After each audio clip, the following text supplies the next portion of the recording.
North Korea is sometimes called the land of whispers. People don't say things out in the open. They generally whisper to each other and they quickly walk away. It's one of the most secretive places on Earth. It's one of the most isolated countries on Earth. And as a visitor, you very much experience the same reality.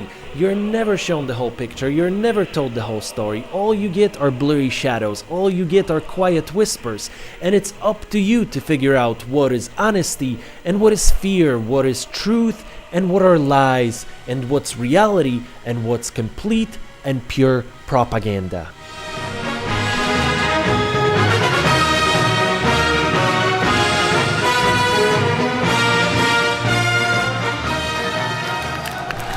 One of my friends had gone to North Korea and she was very shaken up by her experience. North Korea was crazy. It was probably one of the most exotic places I've ever been in my life. And it completely changed the way I think about the world. It changed the way I think about governance. It changed the way I think about society. It just changed the way I think about people can live their lives. I was fascinated. I wanted to know more. So I went online. I tried to find more information about North Korea, but there isn't a whole lot of fresh material out there. What I found was generally Western produced, one-sided, and quite often it seemed simply uneducated. In October 2000, the president sends his Secretary of State, Madeleine Albright, to Pyongyang for direct talks with Kim Jong-il. I went having been briefed on what kind of a weirdo he was from our own people. He was portrayed as reclusive-like, with many girlfriends and watching porno movies, and basically a very weird kind of person that you had no idea what he was going to be like.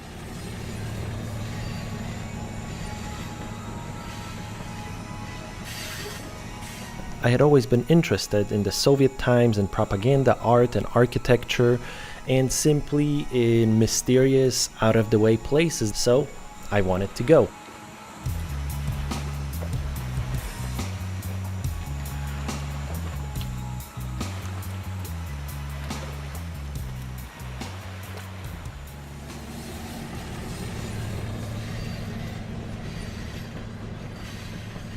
But I did not want to go as a typical tourist.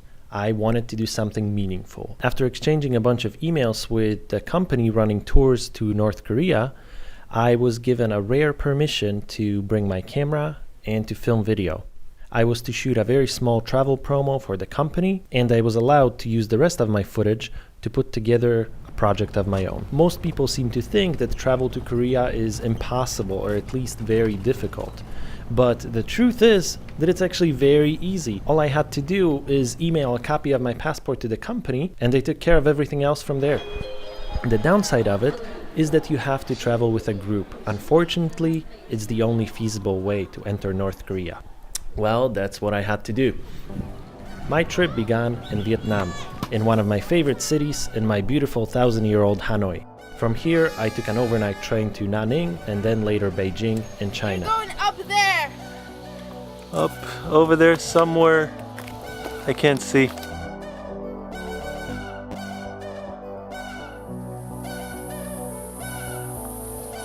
He's actually filming, not taking a picture.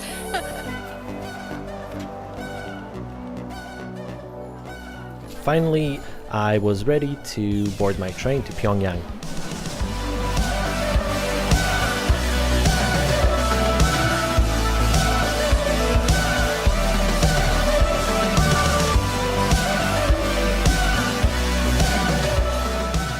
At the station, I met my Western tour leader. Are we picking up this mic? The wind's not going to be a problem, is it? I got on my train. Everybody's excited because we're going to North Korea.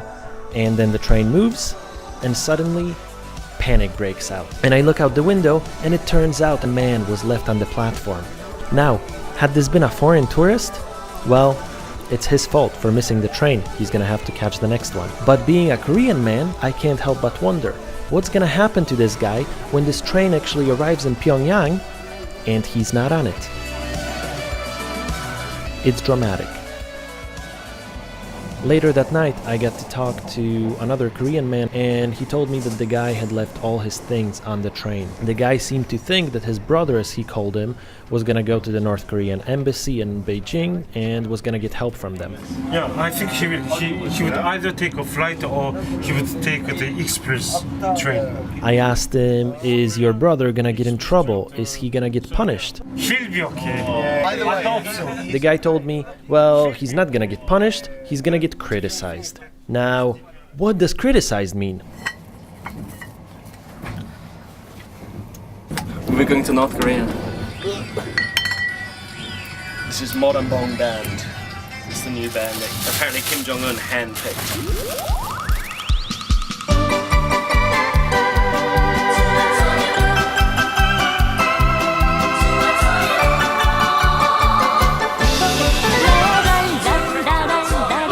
Picture, no problem. Oh, my feeling.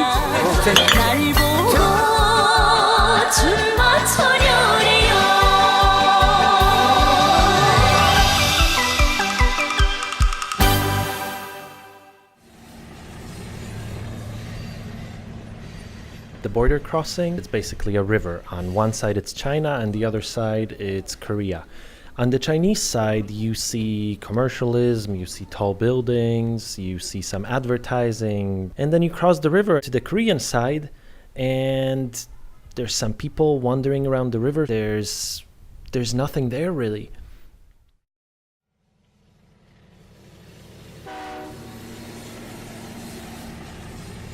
And then the train pulls up to the customs office, I guess, to some kind of a building. And the excitement died down pretty quickly because for the next 3 hours, nothing really happened.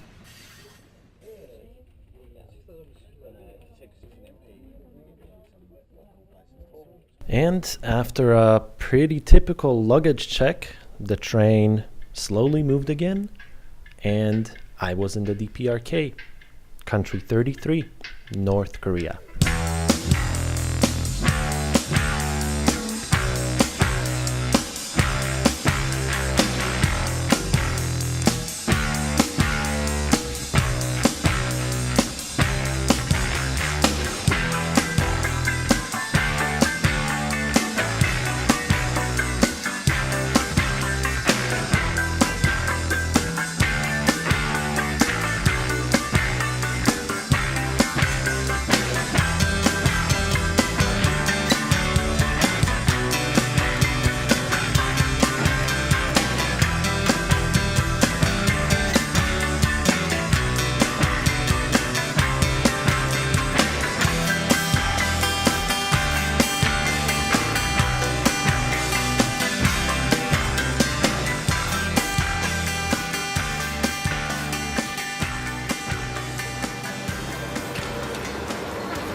It's the evening, I arrived in Pyongyang, and I get to meet my tour guides. Long live the glorious Workers' Party of Korea. Long live the great leader, current Kim Jong-un. President Kim Il-sung and dear leader Kim Jong-il will always be with us. And then in front you can see the Party Foundation Monument. You can see the You're not cold? A bit cold. I went up to the tour guides, I introduced myself, they didn't want to be friendly, they wanted no interaction. Instead, they presented me with a number of rules to abide by when visiting their country. In our country you have to do this, in our country you cannot do this. In their country, I am not allowed to take video, I am not allowed to take pictures of the local people because they will be angry with me and I will get in trouble. Okay. in their country, if I read a newspaper which has a picture of Kim Jong-il, Kim Il-sung, Kim Jong-un, I am not allowed to fold that newspaper in half. I am not allowed to crumble it. I am not allowed to disrespect it in absolutely any way. And by the way, every single newspaper has pictures of their dear leaders over every single page. When photographing any statues or any monuments to the dear leaders, you always have to shoot them from a low-angle point of view. You always have to shoot the whole image. You shouldn't cut off the shoulder, you shouldn't cut off the shoes, you shouldn't cut off anything at all. Now, did I abide by all of those rules? Well, within reason. I really feel that I had done enough not to truthfully offend anybody, yet to stay true to myself.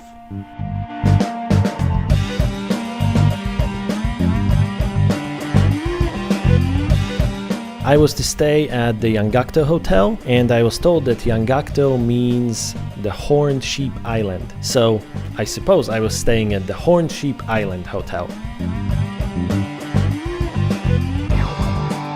The Yangakto is a 50-story building with a revolving restaurant on top. It's located on a small, isolated island in the middle of Pyongyang. I was put on floor 26. All the floors below 26, all the floors above 26, they're completely empty. All the lights are turned off, there's nobody there. The restaurant on top, empty.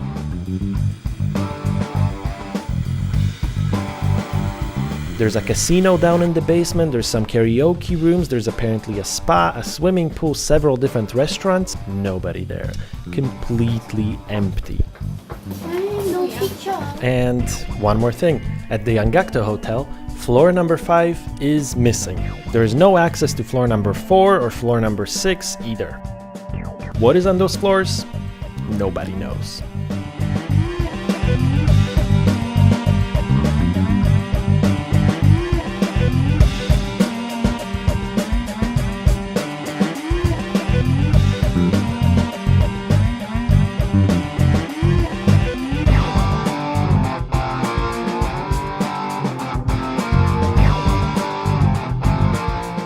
The next morning I got up pretty early and I headed up to the airport for my flight up to Mount Paektu, which is the mythical birthplace of the dear leader, comrade Kim Jong-il.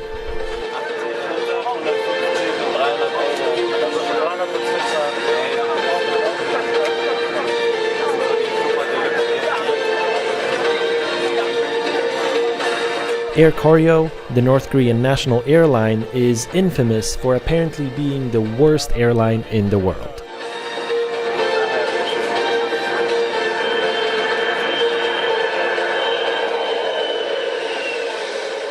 The flight was really nothing special, but then again, I flight American before, I flight United before, they suck. Air Koryo was not worse. It wasn't better, but it also wasn't worse. And they had no extra luggage fees.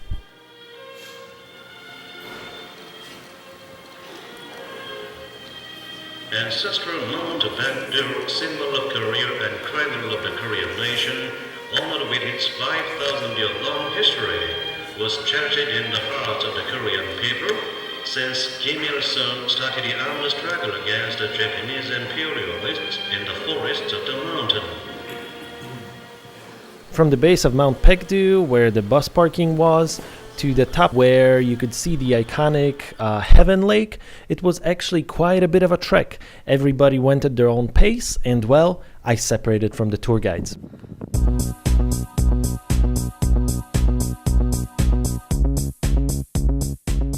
Once I got to the top, I set up a time-lapse shot over the lake.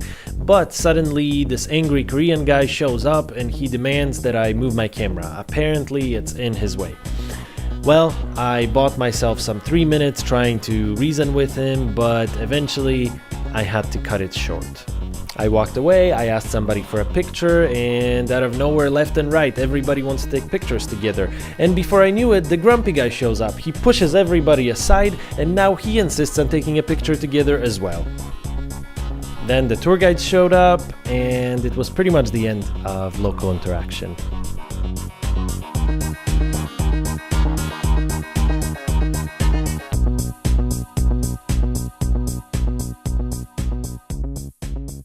From Mount Paektu, I head over to the secret camp. This is the historic place where our great leader Kim Jong-il was born and spent his childhood. So that picture shows our President Kim Il-sung and then the mother Kim Jong-soo and then our great leader Kim Jong-il at the age of 1 year old. And then you can see over there the Jong-il Peak.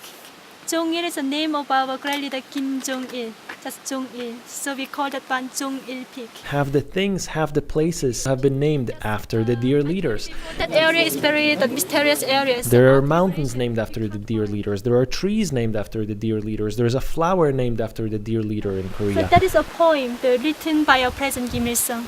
And then that is a signature of our President Kim Il-sung. According to old documents, Kim Jong-il was actually born in Russia. However, in Korea, the story involves double rainbows and talking birds. Throughout my whole visit there, I really could not help but wonder, how are all those people gonna feel when one day they find out the truth? Since the beginning of the trip, I had been waiting for some kind of a local experience. I was stuck in a train and I was thinking, well, when I get to Pyongyang, the trip is finally gonna start. Then I arrive in Pyongyang and, well, I'm stuck in the hotel. The next morning, I'm thinking that's when things are gonna happen, but no, I get ushered to a bus, I get put on a plane, and I am constantly sheltered. That's the point when I figure out that this local experience, well, it's simply not gonna come. But I walk up to Mr. Mo and I ask him, Mr. Mo, can you tell me a little bit about your life? Miss Selma, can you tell me a little bit about your government? Absolutely not. And at that point, I come to my second realization that those two, they're not really tour guides. They're simply propaganda speakers. They're there to escort me from one place to another to give it the impression of a well-rounded trip, when in fact, they can't wait for me to just leave.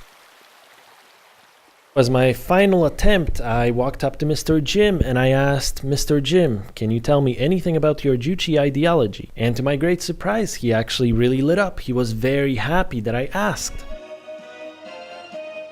His answer did not make a whole lot of sense. A lot of their propaganda, a lot of their ideology does not make a whole lot of sense to me. And if I had to guess, most Koreans probably can't follow it either.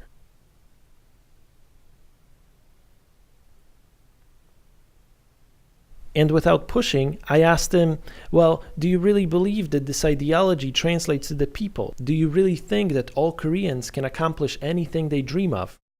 He simply didn't have an answer for me. And by that point, we were back at the bus and our conversation kind of ended.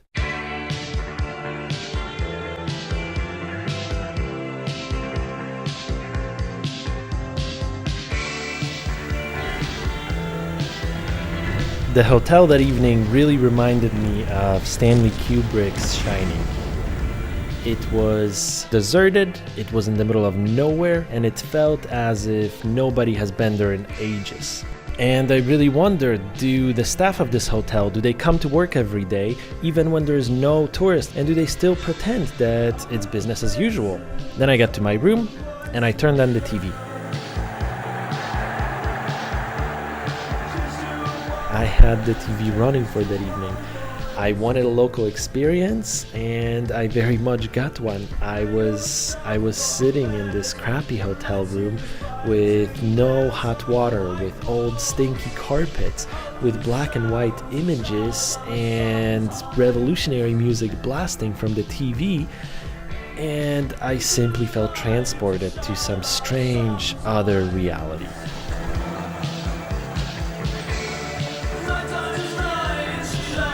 If this is the Western luxury that you show off to foreigners, what kind of conditions do the locals actually live in? That evening was spent drinking blueberry wine in the hotel's hallway. What I found more interesting, though, was the cute waitress and the fact that she was completely mesmerized by the touchscreen on another tourist's tablet. She spent most of the evening playing Angry Birds until suddenly Mr. Mo showed up. He sent the poor girl away and he started playing the game himself.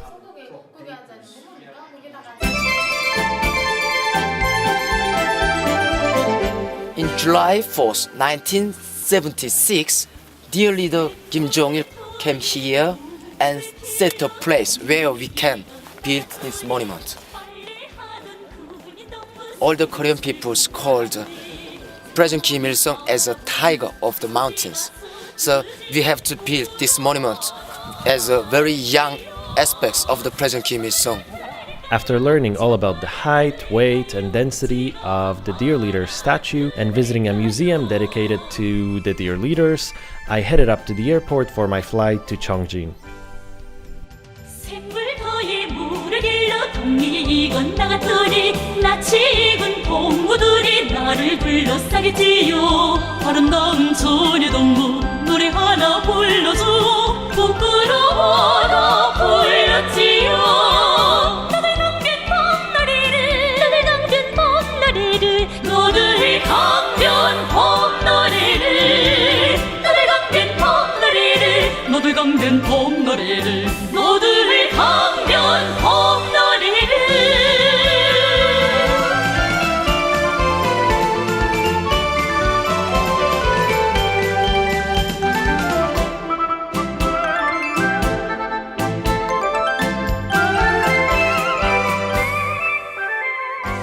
If there's one image that stuck with me from Cheongjin, it has to be the factories.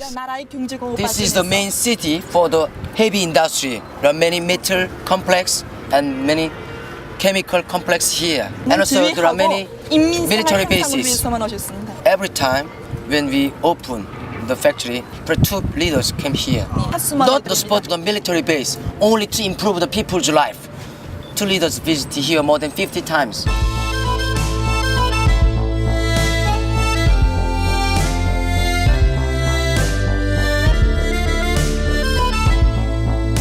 The warm guidance of the President Kim Il-sung and dear leader Kim Jong-il, this city become modern city.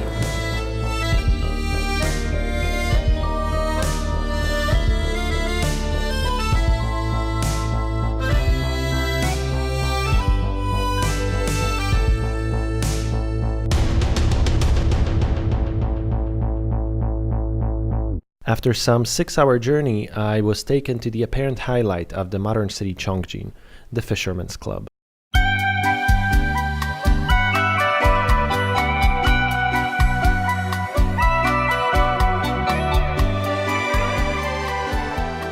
It was basically a gated building with a karaoke room, with a pool table, with beer, and with very little else. I was told that I had about 3 hours to kill there. After this, what's on the schedule? Yeah, I think quick finish this beer, then go to the hotel quickly and check in, shower, and drink hotel. It's better. I was not allowed to wander, but I could go out to the courtyard. And it turns out that the foreigners' presence sparked quite a bit of interest from the local people, especially from the kids.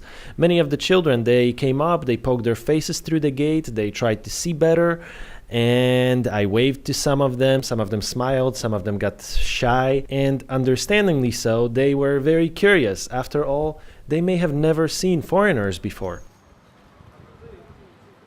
With the street blocked off by fences, I tried to shoot some images through the cracks with a longer lens, but within seconds, Selma showed up. She was more angry than ever before, and she claimed that the locals came to her and that they told on me. She claimed that they were very angry with me, and basically, I'm in big trouble.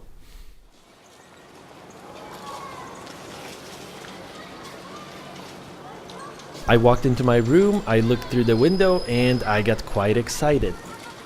I could actually see the life of the local Koreans from much closer than at any other point since the start of the trip. Later I was told that with no other hotels in town, the tour guides had no choice but to bring foreigners to the very center, to a place surrounded by locals. But after my earlier encounter with Selma, now I feel quite paranoid, and I keep wondering, even without the tour guides around, will the locals see me, will they genuinely tell on me, and will I really get in trouble for filming?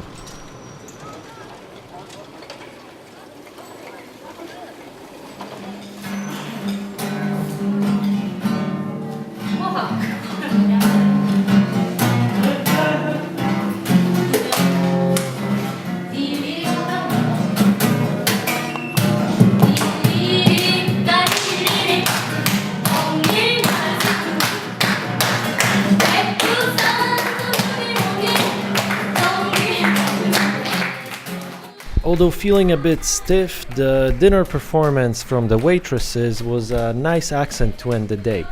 Their guitar was missing strings, it was completely out of tune, but they made up for it with their smiles.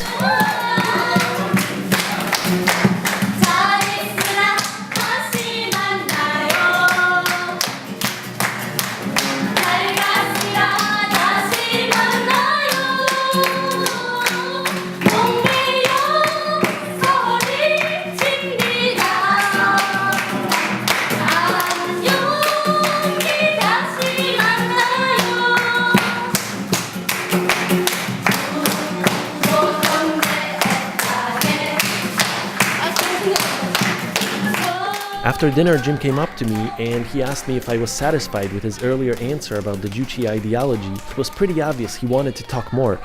I told him a bit about my travels, I told him what I knew about South Korea. Suddenly I'm getting nervous looks from the Western tour leader. He wants me to shut my mouth, but well, I kind of ignored him. And I told Jim that I didn't think North Korea was a really happy place for its people. Maybe I went too far, but Jim listened. Later, I also asked him if the DPRK considers North and South Korea as one country, why would the North bomb the southern Yongpyong Island? Why would they risk hurting their own brothers? Shells raining down on the island of Yongpyong, marking the first artillery strike on South Korean soil in more than half a century. As the plumes of smoke billowed from the tiny island community, Seoul lifted the state of military readiness to its highest level short of war. Firing in response to the hail of some 200 shells from the north, South Korea scrambled F-16 fighters to the scene. The exchange lasted about an hour. Up to 70 houses and other structures were set alight by North Korean artillery shells, forcing residents to evacuate to underground bunkers. Jim told me it was a distortion by the Western media. He told me it was a retaliation attack and that it targeted only a military base on the southern island. I did some research later on and, well, he wasn't exactly wrong. Suddenly, Mo stormed in. He accused me of being a two-faced spy and an undercover journalist. I asked him to share his honest thoughts, but unfortunately, he wasn't willing to do that. Should the South Korean puppet group dare intrude into the territorial waters of the DPRK, even 1/100th of a millimeter, the Revolutionary Armed Forces of the DPRK will continue taking merciless military counteractions against it. The truth is, you do have to be a bit two-faced in North Korea. In my eyes, so many things are so twisted, straight wrong, and terribly evil. However, for most people, whether it's genuine or as a result of heavy indoctrination, they really believe all of it to be true. So even feeling so much anger towards their leaders, I recognize that only by respecting what they believe in can I expect them to open up to me. Then the power cut out. In the morning, I visited another monument to, surprise, surprise, the President Kim Il-sung. Somebody asked, well, with all the problems that your country is facing, why do the leaders waste money and resources? Why do they put up statues to themselves?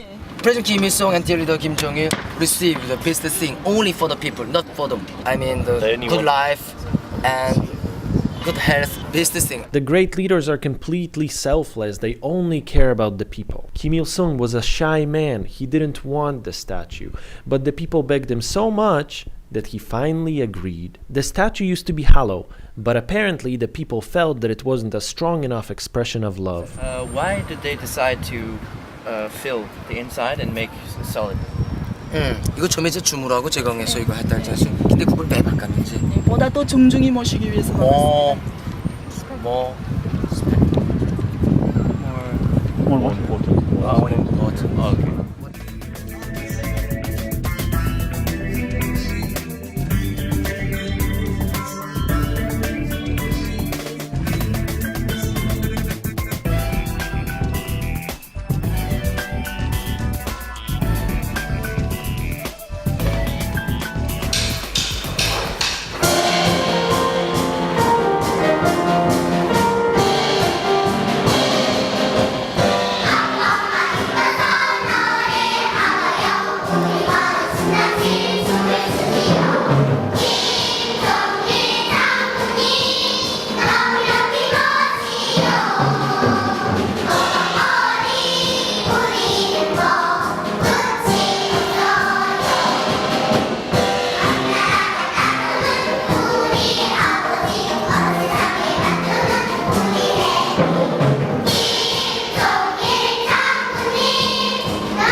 4 or 5 year old, those children were much better than most adult professionals I had seen.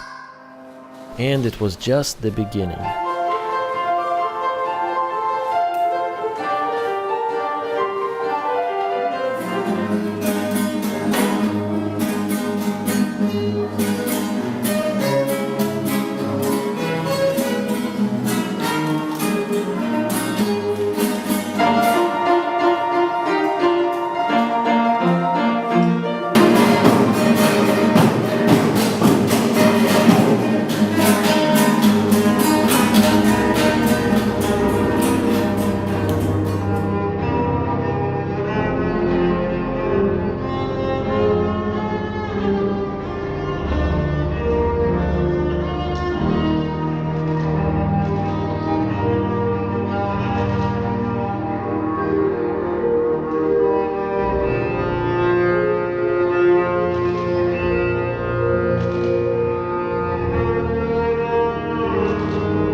By that time in the trip, I worked out my best strategy for filming. I had to stay as far away as possible from Mo and Selma, and I tried to hang around Mr. Jim, who was really quite friendly and supportive.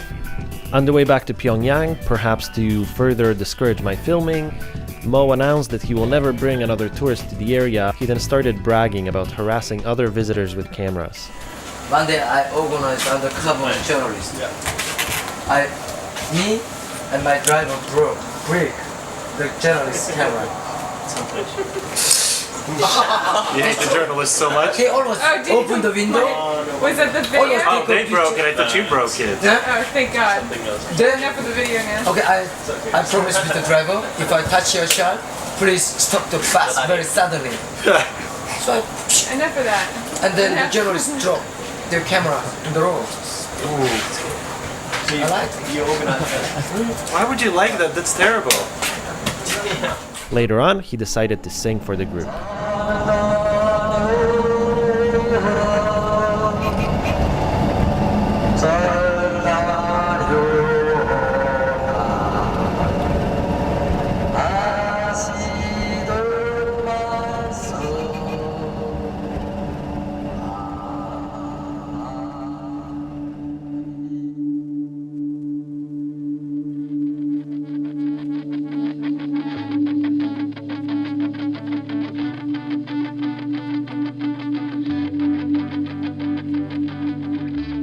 Today is the national holiday. This is a very significant day when the dear leader Kim Jong-il start the Sungun policy.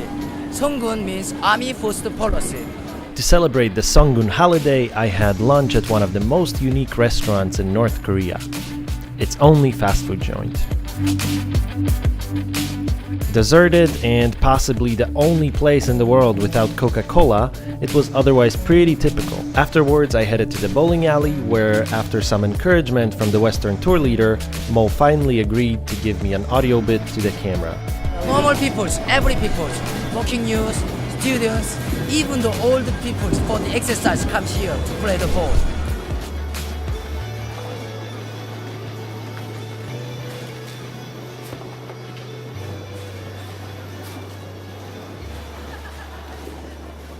Walking back to the bus, I noticed a grocery store. Nothing special, except all the shelves are empty and the fruit on display is made from plastic. Apparently, it's decoration, and I'm not allowed to film. Then came yet another 70s film set.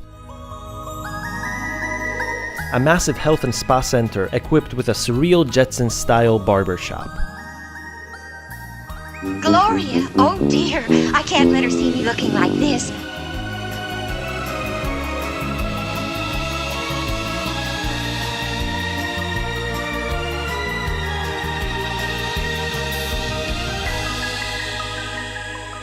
Distracted, I wandered away, and I spent a half hour exploring the hallways of this several-story building before catching up with the tour guides by the Olympic-sized swimming pool built for the people by the gracious leaders of the DPRK.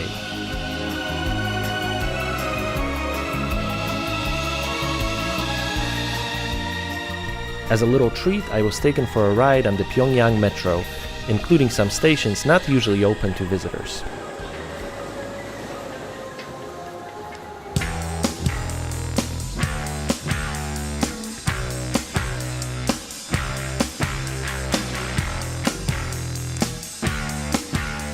I stuck to my strategy of hanging around Jim and trying to avoid the other guides. What I didn't consider is that by doing so, I may actually get Jim in trouble.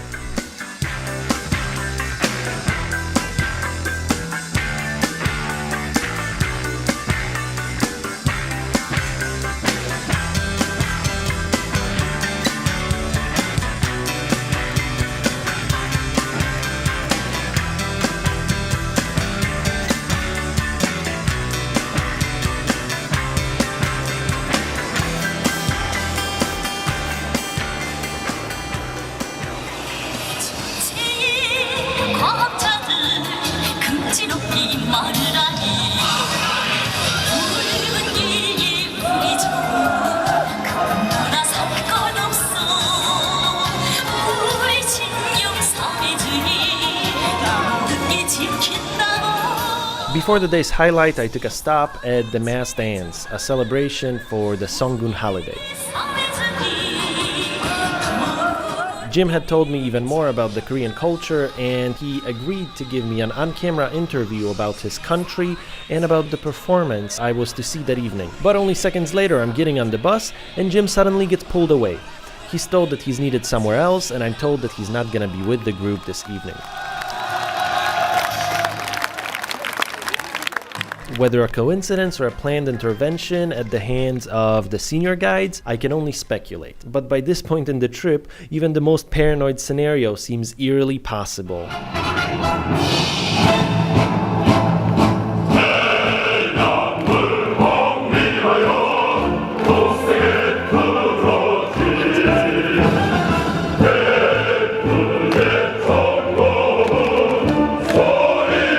That evening, I was to experience the Guinness World Record-winning North Korean dance and acrobatics extravaganza and the key highlight for most visitors, the Arirang Games.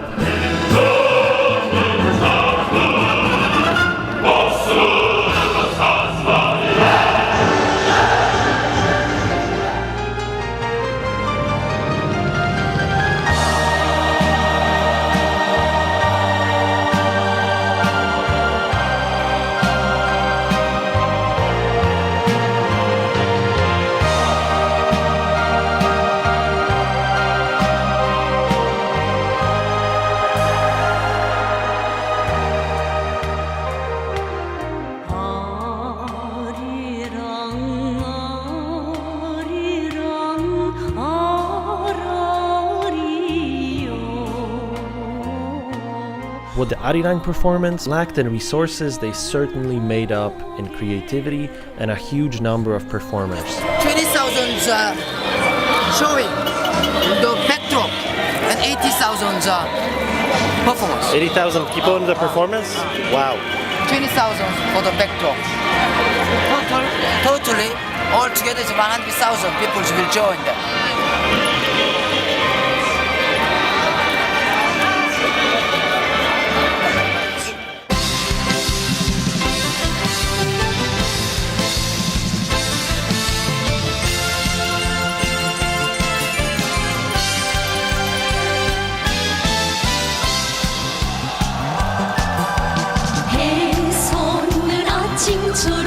희망 잔치들 꽃 피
Before reaching Wonsan, I stopped by a collective farm in the region. 1,003 people are living in this farm, and among of them, 800 people are engaged in the farm. I was no longer surprised when the farm looked nothing like any other ones I saw on the way. President Kim Il-sung teaches us we are not allowed to walk by only hand. We have to use the machines.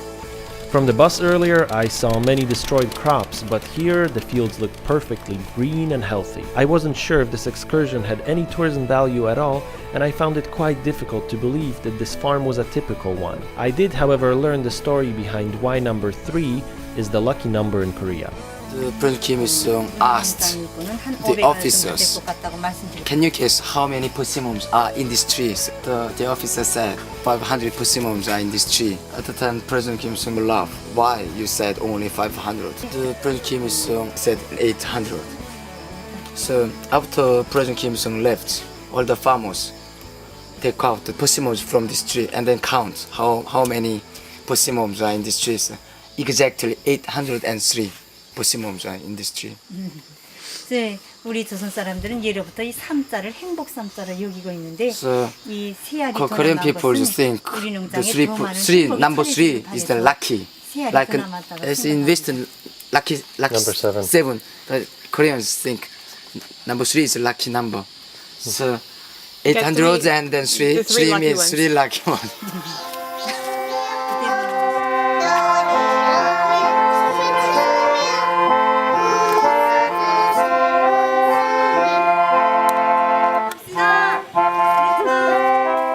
After visiting a local school, which thankfully was much more subtle than Cheongjin, I continued on to the beach town of Wonsan.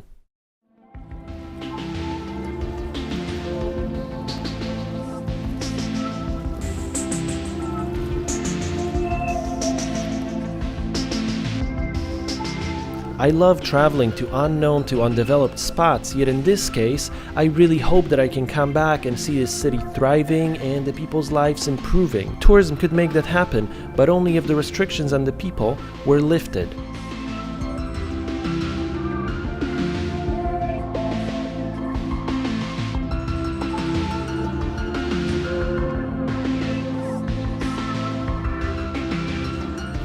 I tried to get a shot of a fisherman at sunset, and Mo pushed me too far. Come on, it's the sunset.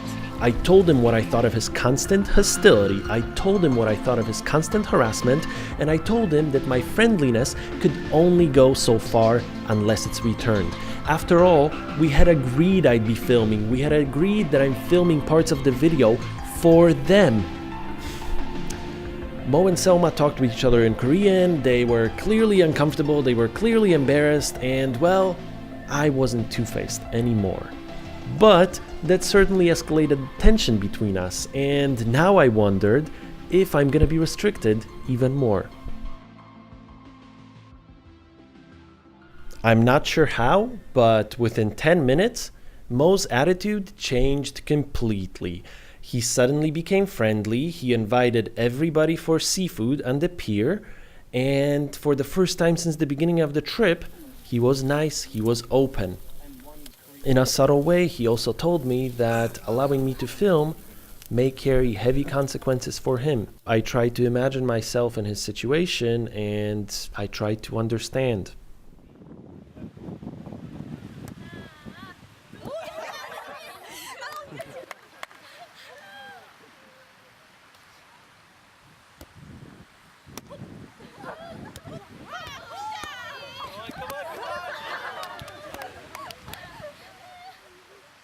After a morning game of beach volleyball, DPRK versus the Imperialists, my Korean experience was slowly coming to an end.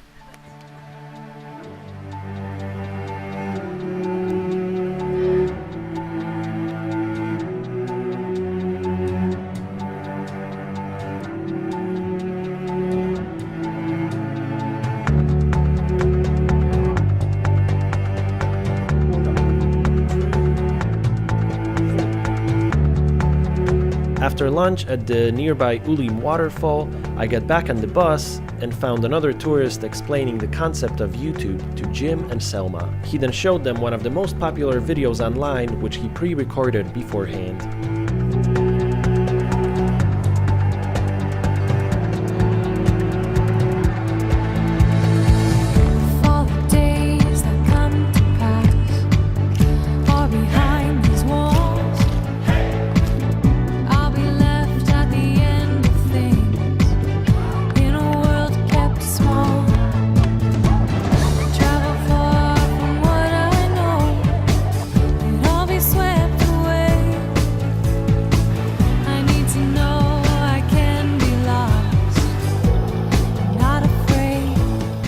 Jim wanted more, and on the way back to Pyongyang, he asked me for my MP3 player.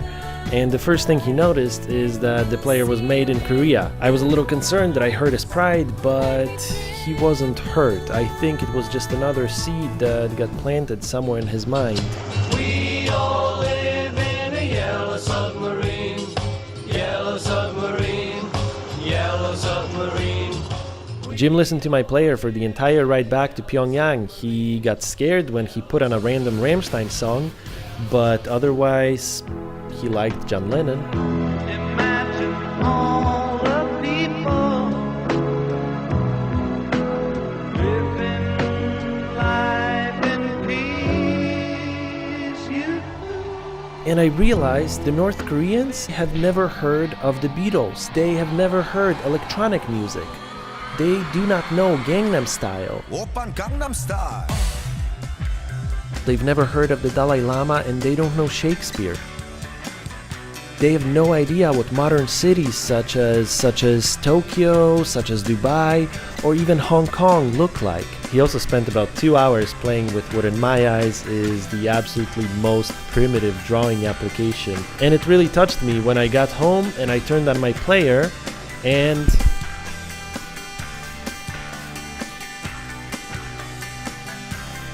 I saw this,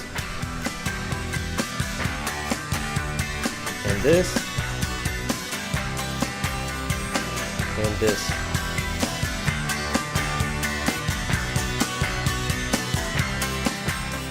In the afternoon, I filmed my final interview with the Western tour leader. It's good to exchange ideas, exchange feelings and emotions with people. Everybody learns about each other, and that helps. Don't make him laugh, come on. There was just one more mystery I felt I had to solve before leaving Korea. The 5th floor of the Yangakdo. Throughout the trip, I overheard that floor 5 is where the Korean guides stay under heavy surveillance to make sure that they don't get corrupt by Western ideas. I noticed many Koreans getting on the elevator at floor 7, so I decided to go down to 7 and try to take the stairs to floor 5. While uncovering this mystery would serve as great closure to my film, sadly, I failed. Just as I got to the staircase, this Korean guy shows up and he wasn't gonna let me through. Instead of a confrontation, this time I decided to walk away. I guess that will give me one more reason to visit the DPRK again.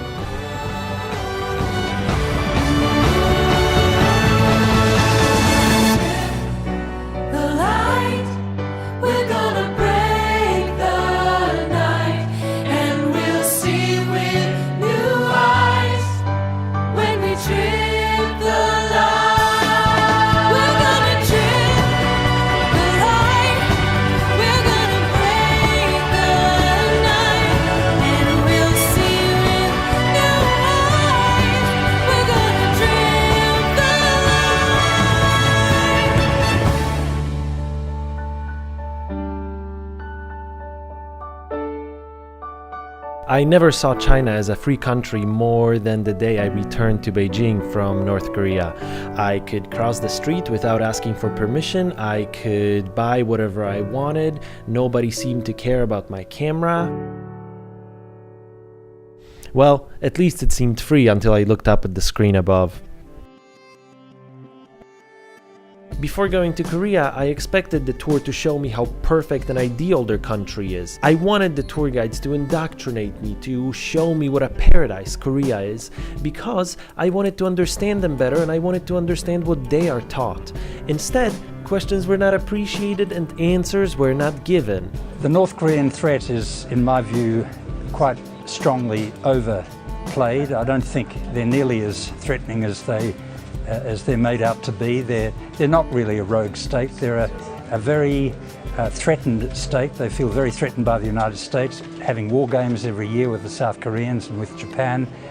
I think what they really want is to have all the to have a peace agreement which goes back to the armistice and erases that with a peace treaty, and some reassurances from the United States and from Western countries in general that they're not going to be attacked.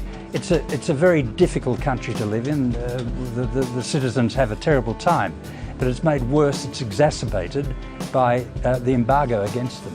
I'm still unsure if visiting Korea was ethically right or not. People will tell you that money from tourism supports further abuses by the regime. But then again, does every single person really know what their tax money is used for in their home countries?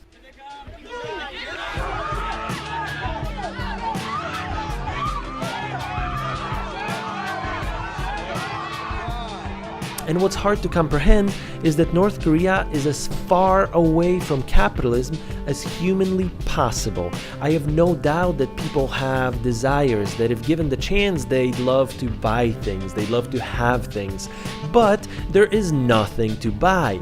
There is no concept of supply and demand. People do not earn real salaries. They earn rations in jobs they're assigned to. The Koreans, they're no different than other people in the world. What is different is that somewhere in their modern history, things went terribly wrong. The more they're threatened, the more they're like a porcupine. They'll put their quills out. And when the South Koreans send up a three-stage missile, when the Japanese do, as they often do, is this regarded as a provocative action? It's dual-use technology, just like the North Koreans. But it seems that North Korea is the country that cops the flak every time.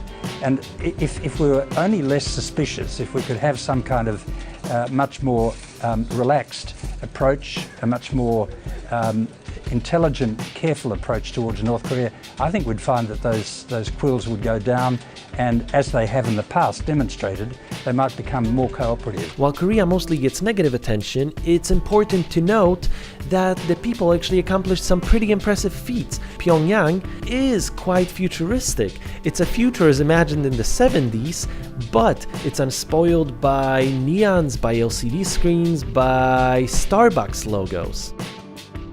Arirang didn't use LCD screens. They had low-resolution projectors, cheap LED effects, and they had 20,000 performers flipping colored cards to form an image. And I thought, wow, if they can pull off a show like this with no technology, what could they do if they did have the resources of the West? I think if it only opened up a bit, North Korea could easily become one of the leading economies of the world. There would be cheap, hardworking labor, there would be a market for nearly any industry, the lives of the Koreans could improve, the country would develop rapidly. The sad downside is, if Korea does open up, will the people feel transported into the future? Will they be ready for the modern world, having never used a computer before, having no reference point in terms of modern culture, music, film, having never heard of Wikipedia, iPhones, or Google, and for most Koreans, having never met a foreigner before? All I know is if Korea does open up, I'll do my best to be there the very next day to experience it firsthand. President Kim Il-sung teaches us our golden targets for our party is to build our country great, prosperous, and powerful nation like heaven. So we have to build this strong country as soon as possible and hand it down to the next coming generation.